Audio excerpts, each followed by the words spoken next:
মন্ত্র চ্যান্টিং করার পরে অসুস্থ হয়ে পড়ছেন মানুষ।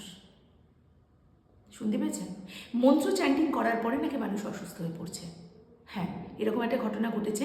আমার কাছে কয়েকদিন আগে একটা ফোন এসেছে যে আমি একটা মন্ত্র, যেটা আমি আপনাদেরকে এখানে বলছি না, এই মন্ত্রটা চ্যান্ট করার পরে আমার সাংঘাতিক লেভেলে পেটের যন্ত্রণা শুরু হয়, আমার নাভির কাছে একটা ব্যথা শুরু হয়, এবং তারপর থেকে মন্ত্র চ্যান্টিংয়ের ওপর আমার একটা ভয় হয়ে গেছে, আমার ট্রমা এসে গেছে।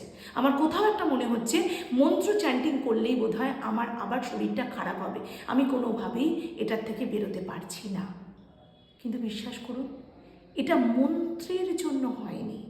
মন্ত্র চ্যান্টিংয়ের ফলে কখনোই এই ধরনের কোনো ঘটনা ঘটতে পারে না।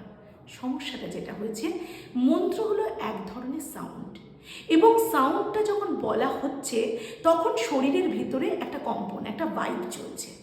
ওই যে ভাইবটা চলছে, যদি প্রপারলি সেটাকে বলা না যায়, যে জায়গায় ভাইবটা হওয়ার কথা, ধরুন আমি গলার জন্য কোনো একটা মন্ত্র চ্যান্ট করছি, আমার ভাইব্রেশনটা হওয়ার কথা গলাতে, কিন্তু আমি এমনভাবে সেটাকে চ্যান্টিং করছি, আমার ভাইব্রেশনটা হচ্ছে কি বুকে। আমার কিন্তু হঠাৎ করে সেই জন্য বুকে একটা পেন অনুভব হতে পারে, একটা সাফোকেটিভ ভাব লাগতে পারে। তাহলে দোষটা কিসের হলো?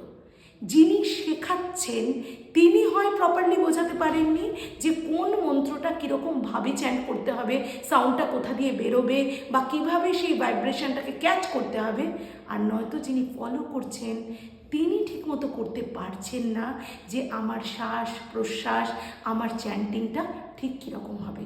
তাই মন্ত্রের কোনো দোষ নেই, মন্ত্রের সাউন্ড কিন্তু অপূর্ব। যদি সত্যি সত্যি তাকে চ্যান্টিং করা যায় তাহলে কিন্তু আপনি সম্পূর্ণ সুস্থ থাকতে পারেন, মানসিক এবং শারীরিকভাবে। তাই মন্ত্র চ্যান্টিং অবশ্যই করুন, কিন্তু শিখে করুন, জেনে করুন, বুঝে করুন।